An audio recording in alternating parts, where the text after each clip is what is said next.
கஸ்தூரி ஓ கஸ்தூரி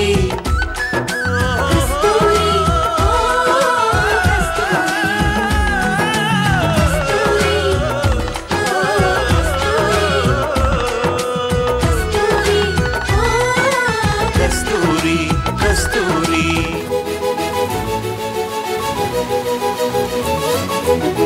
பட்டாம் பட்டாம் பூச்சியை போல் பூவின் மீது நடப்பவளே மஞ்சத்தாலி கண்ணில் ஒத்தி நெஞ்சுக்குள்ளே மறைத்தவளே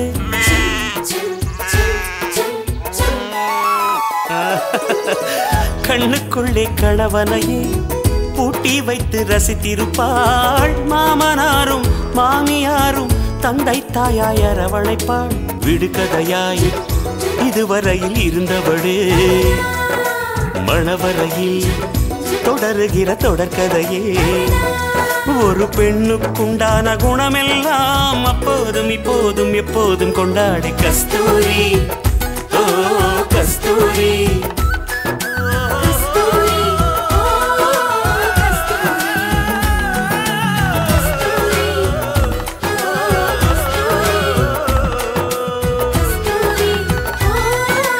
கஸ்தூரி கஸ்தூரி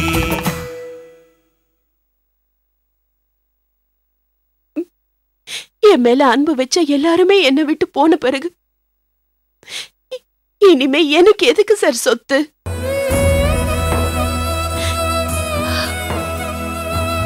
அதெல்லாம் வச்சு நான் என்ன பண்ண போறேன்? யார சந்தோஷப்படுத்துறதுக்காக நான் உழைக்கணும்?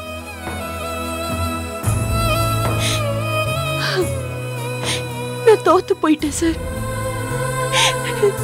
வாழ்க்கையில நான் தோத்து போயிட்டேன்.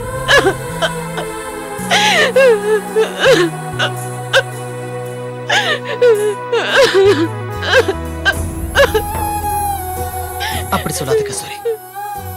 வாழ்க்கையில நாம சந்திக்கிற ஒவ்வொரு தோல்வியும் நமக்கு வாழ்க்கையை சொல்லிக் கொடுக்கிற பாடங்கள்.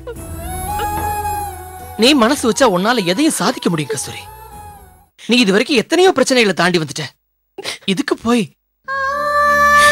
அப்ப என் மேல அன்பு வச்சவங்க நிறைய பேர் என்ன சுத்தி இருந்தாங்க. இன்னைக்கு நான் ஒரு அனாதை சார். ஏன் அப்படி சொல்ற கஸ்தூரி? நான் இருக்கேன், உனக்காக காவியா இருக்கா? இல்ல சார், எனக்கு யாரும் இல்ல. நீங்க தான் காவியாவை ஊட்டியில கொண்டு போய் சேர்த்து விட்டுட்டீங்களே.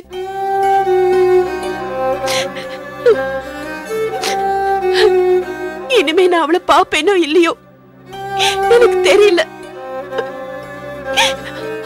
அவ குழந்தை, கொஞ்ச நாள்ல என்ன மறந்துடுவா. ஆனா என்னால அவளை மறக்க முடியல சார். நீ மனசை போட்டு குழப்பிக்காத கஸ்தூரி. நான் உன்னை பார்க்காம இருந்தேன்னா இந்த ஊருக்கு கண்டிப்பா வந்திருக்க மாட்டேன். சிமியுடைய ஞாபகத்துல சிங்கப்பூர்லயே இருந்திருப்பேன். நான் உன்னை பார்த்தது, இந்த ஊருக்கு வந்தது, காவியாவும் நீயும் நெருங்கி பழகினது, இப்ப ஏற்பட்டிருக்கிற இந்த பிரிவு, இது எல்லாமே எதிர்பார்க்காம ஏற்பட்டது. கஸ்தூரி, இந்த நிலைமையில உன்னை என்னால பார்க்க முடியல. அதனாலதான் என் வாழ்க்கை எப்படியோ போட்டுன்னு இந்த முடிவுக்கு நான் சம்மதம் சொல்லியிருக்கேன். விருப்பம் இல்லாத கல்யாணத்துக்கு சம்மதம் சொல்லியிருக்கேன். எனக்கு சோஃபியாவை கல்யாணம் பண்ணிக்கிறது கொஞ்சம் கூட பிடிக்கல. வேற வழியும் இல்ல. அப்படி சொல்லி அவளை கல்யாணம் பண்றது தப்பு சார். அவளும் ஒரு பொண்ணு தானே. நீங்க கிடைக்கலன்னு தானே அவ பாதிக்கப்பட்டிருக்கா. நீங்க அவளை கல்யாணம் பண்ணதுக்கு அப்புறம் அவளை பழைய நிலைமைக்கு கொண்டு வரதுக்கு ட்ரை பண்ணுங்க சார்.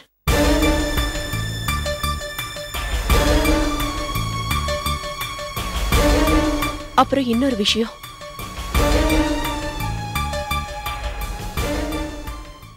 நீங்க இனிமே என்ன பார்க்க வர வேண்டாம்.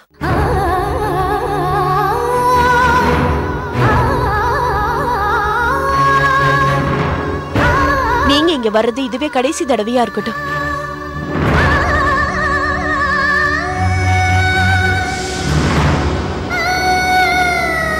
என்ன பார்க்க வர்றதுனால காவியாவுக்கோ உங்களுக்கோ எந்தவித பாதிப்பும் வரக்கூடாது. ஏன்னா இனிமே நீங்க சோஃபியாவுக்கு தான் சொந்தம். கஸ்தூரி,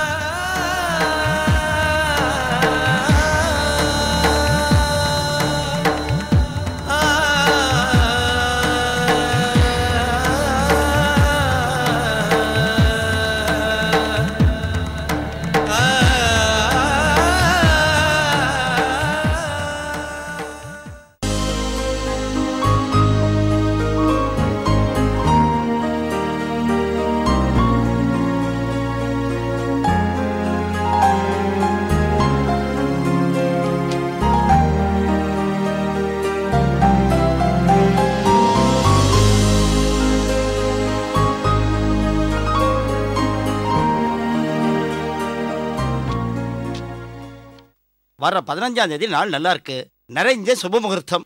வளர்பிற வேற, அன்னைக்கு கல்யாணத்தை வச்சுக்கலாம்.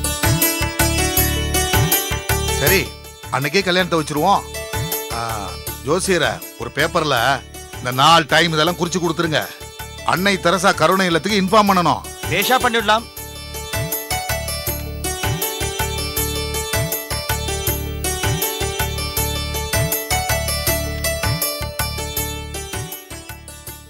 கல்யாணத்துக்கு முன்னாடி சிதம்பரத்தில் இருக்க தில்லை காளி கோயில்ல ஒரு எண்ணெய் அபிஷேகம் பண்ணிட்டு வந்துருங்கோ.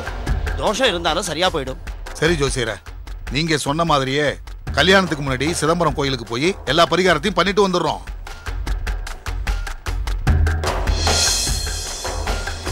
உங்க வீட்டுல ஜீசஸ் படம் மாட்டி இருக்கு. நான் எனக்கு தெரிஞ்ச பரிகாரத்தை சொன்னேன், தப்பா எடுத்துக்காதீங்க. பரவாயில்ல ஜோசியரே, எங்களுக்கு மதமும் ஜாதியோ கிடையாது. மனசுக்கு எது சரின்னு படுதோ அதை செஞ்சுட்டு போயிட்டே இருப்போம். உங்களுக்கு சரினா எனக்கு சரி.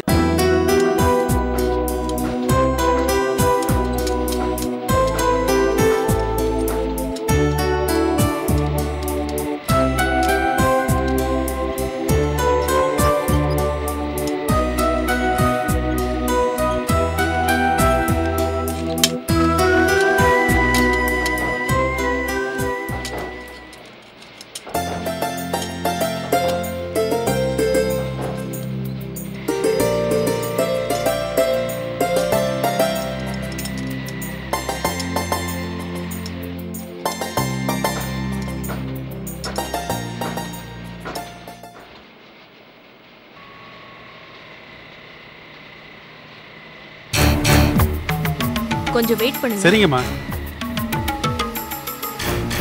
அம்மா நில்லுங்க. எங்க போறீங்க? பரத் சாரை பார்க்கணும். டியூட்டி டயத்துல யாரையும் பார்க்க முடியாதுமா. நான் அவசரமா பார்க்கணும். சரி, இங்கேயே வெயிட் பண்ணுங்க. உங்க பேர் என்ன? என் பேர் ஜெயின். கொஞ்சம் வெயிட் பண்ணுங்க, சொல்றேன்.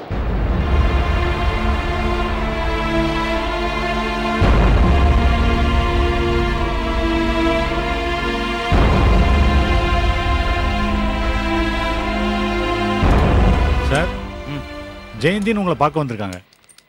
இப்போ வந்துடுறேன். வெயிட் பண்ண சொல்லுங்க.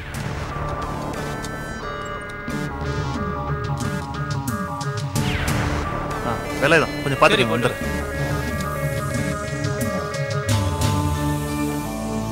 என்ன ஜெயந்தி, ஏன் இவ்வளோ தூரம் வந்திருக்க? எதுவாக இருந்தாலும் என் செல்லையே பேசிருக்கலாமே. பெரிய ப்ராப்ளம் ஆயிடுச்சு மாமா. என்னாச்சு ஜெயந்தி? நான் கன்சீவா இருக்கிற விஷயம் கலாவுக்கு தெரிஞ்சு போச்சு. எப்படி தெரிஞ்சது? நான் திடீர்னு மயக்கமாய் விழுந்துட்டேன் மாமா. கலாவும் அவங்க ஃப்ரெண்ட்ஸும் சேர்ந்து ஹாஸ்டல் இந்த டாக்டரை கூப்பிட்டு என்னை செக் பண்ணி பார்த்துருக்காங்க. டாக்டர் எல்லா உண்மையும் அவங்க கிட்ட சொல்லிட்டாங்க. கலா என்கிட்ட கேட்டா, என்னால அதுக்கு மேல மறைக்க முடியல. மங்கைக்கு ஃபோன் பண்ணி சொல்லிட்டாளா? இந்த விஷயத்தை அக்கா கிட்ட சொல்ல வேண்டாம் நான் சொல்லியிருக்கேன். இருந்தாலும் எனக்கு பயமா இருக்கு. நான் இனிமே அந்த ஹாஸ்டல்ல இருக்க முடியாது மாமா. வேற ஏதாவது இடம் பார்க்கணும். மங்கைக்கு சொல்ல வேண்டான்னு கலா கிட்ட சொல்லிட்டல்ல, இன்னும் கொஞ்ச நாளைக்கு நீ அங்கேயே இருக்கலாம்ல. இல்ல மாமா, அங்க இருக்கிற டாக்டரை கன்ஃபார்ம் பண்ணிட்டதால என்னால தொடர்ந்து அங்க இருக்க முடியாது. அதுல நிறைய பிரச்சனை வரும். அதனால கலாவே என்ன வேற இடம் பார்க்க சொல்லிட்டா. இப்போ திடீர்னு நம்ம எங்க போய் இடம் தேட முடியும் ஜெயந்தி? வேற வழி இல்ல மாமா, தேடிதான் ஆகணும். சரி, அப்ப இன்னும் 2-3 நாளைக்கு நீ அந்த ஹாஸ்டல்லே இரு. நான் இந்த ஊர்லயே உனக்கு வேற இடம் பார்க்கறேன். ஒருவேளை இந்த ஊர்லயே உனக்கு இடம் கிடைச்சாலும் நீ எப்படி ஹாஸ்பிட்டலுக்கு வேலைக்கு போக முடியும்? நான் 3 நாளா அங்க கூட வேலைக்கு போகல. அங்கேயும் நிறைய பிரச்சனை இருக்கு. அதான் என்னால போக முடியல. நான் செஞ்ச தப்புக்கு விதி என்னை எங்க போனாலும் விரட்டுது மாமா. எங்கேயுமே என்னால நிம்மதியா இருக்க முடியல. நான் எங்கேயாவது போயிடுவா மாமா? வாய முடி ஜெயந்தி. நீ ஓடி போறதுக்காக இவ்வளவு தூரம் கஷ்டப்பட்டோம். இது பாரு, உன் குடும்பத்துக்கு என்ன கஷ்டம் வந்தாலும் அதை நான் ஏத்துக்கிறதா முடிவு பண்ணிட்டேன். இப்போதைக்கு நீ ஹாஸ்டல்லே இரு, நான் வேற ஏற்பாடு பண்றேன். சரியா? தைரியமா சரி இரு. மாமா. யார் அவ? இவன் பொண்டாட்டியா? இல்ல தலைவா, வரத்து பொண்டாட்டியை நான் பார்த்திருக்கேன். ஒரு தடவை நம்ம கம்பெனிக்கே வந்திருக்காங்க. அப்ப இவ யாரா? அதான் தலைவா தெரியல. கரெக்ட் பண்ற அளவுக்கு இவனுக்கு விவரம் பத்தாதே. டேய், இந்த மாதிரி விஷயத்துல யாரையும் நம்ப முடியாதுடா. இந்த பொண்ணு யாருன்னு விசாரிச்சு வை. பரத்தை பழி வாங்க நேரம் பார்த்துட்டு இருக்கா, அப்போ யூஸ் ஆகும். சரி தலைவா. நீங்க சொல்றதை கேட்கும்போது மனசுக்கு ரொம்ப சந்தோஷமா இருக்கு. இன்னும் 3 நாள்ல நாங்க வந்து சோஃபியாவை கூட்டிட்டு போயிடுவோம். சரிம்மா, இந்த மனநல காப்பகத்துல இருந்து மேல் சிகிச்சைக்காக கூட்டிட்டு போயிருக்காங்க. கொஞ்சம் வசதி இருக்கிறவங்க குற்றாலம் ஊட்டின்னு எங்கேயாவது கூட்டிட்டு போவாங்க. நீங்க ஒருத்தர் மட்டும்தான் கல்யாணம் பண்ணி வைக்கிறதுக்காக கூட்டிட்டு போறீங்க. கல்யாணத்துக்கு அப்புறமாவது அவளுக்கு குணமாகுதான்னு பார்க்கதான் இந்த ஏற்பாடு பண்ணிருக்கோம். முயற்சி பண்றதுல ஒன்றும் தப்பில்லை மேடம். படிச்ச ஸ்கூலை விட்டோ காலேஜை விட்டோ போனாதான் மனசுக்கு வருத்தமா இருக்கும். இந்த இடத்தை விட்டு போனா யாரும் வருத்தப்பட மாட்டாங்க. நீங்க ஒரு லெட்டர் எழுதி கொடுங்க. 3 நாள்ல நான் ஆபீசர் கிட்ட பர்மிஷன் வாங்கி வைக்கிறேன். அப்புறம் நீங்க வந்து ஷோபியாவை கூட்டிட்டு போலாம். ஓகே, அப்ப நாங்க கிளம்புறோம்.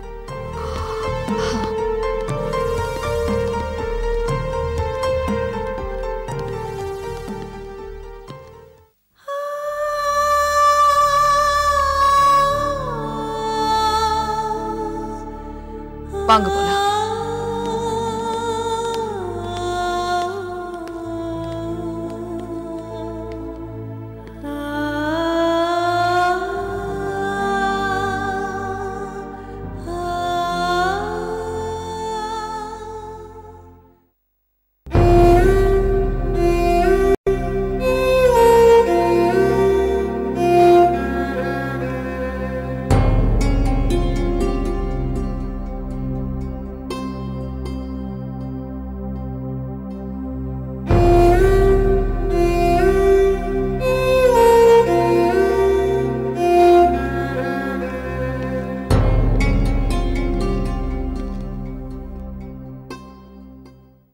சந்தியா, நான் பாசம்னா என்னன்னு தெரியாம வளர்ந்துட்டேன். குடும்பம், குழந்தைங்க, அவங்க காட்டுற அன்பு, இதெல்லாம் நான் இத்தனை நாளா இழந்துட்டேமா. இப்போ உங்க அம்மா நம்ம கூட இருந்திருந்தா எவ்வளவு சந்தோஷமா இருந்திருக்கும். ஆனா இப்போ ஒண்ணு புரியுதுமா, பொண்டாட்டி பிள்ளைங்க நம்ம கூட இருக்கும்போதே சந்தோஷமா வாழ்க்கையை அனுபவிக்கணுமா. அப்புறம் எல்லாம் போனதுக்கு அப்புறம் வெறும் பணத்தை வச்சுட்டு ஒன்றும் பண்ண முடியாதுமா. எனக்கு ஒரே ஒரு ஆசைமா, உங்ககிட்ட கேட்கறதுக்கு எனக்கு வெக்கமா இருக்கு.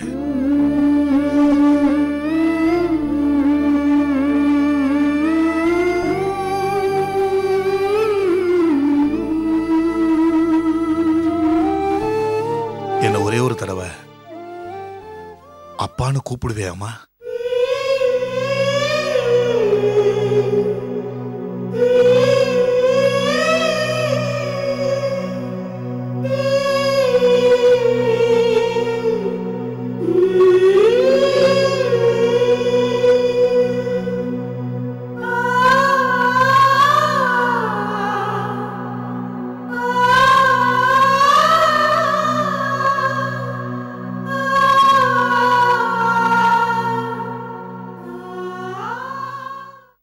அப்பா, சந்தியா,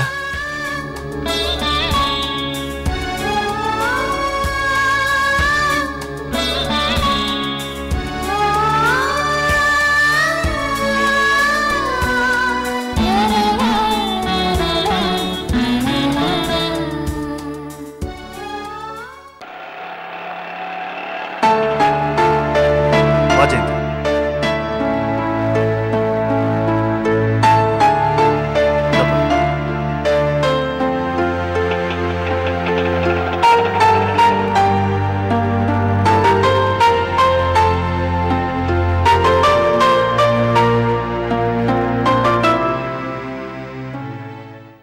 ராஜா,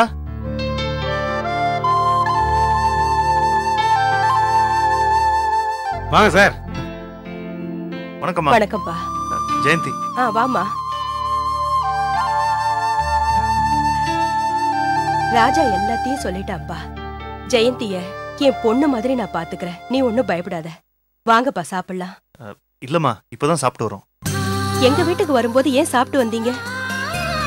ஜெயந்தி, இது என் தங்கச்சி பானு. ஒரு பக்கம் வேலைக்கு ட்ரை பண்ணிக்கிட்டு இருக்கா, இன்னொரு பக்கம் மாப்பிள்ளை தேடிக்கிட்டு இருக்கோம். எது முதல்ல கிடைக்குதோ அது நடக்கட்டும். பானு, ஜெயந்தியை உள்ள கூட்டிட்டு போமா. சரிம்மா. போ போமா.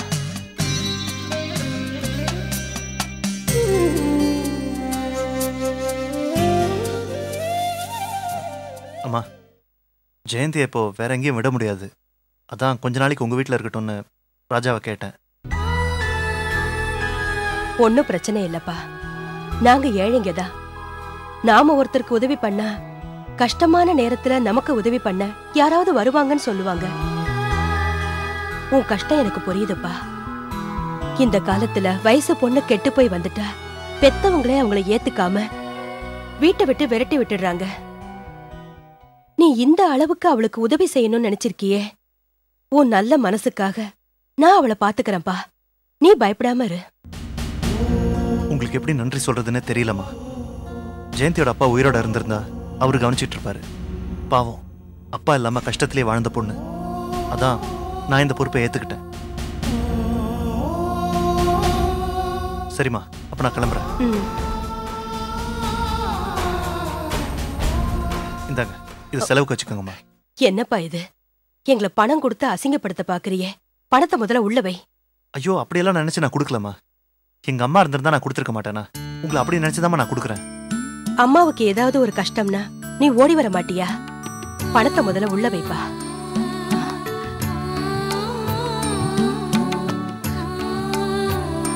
சரி வாங்க, வெளியே உட்காந்து பேசுவோம்.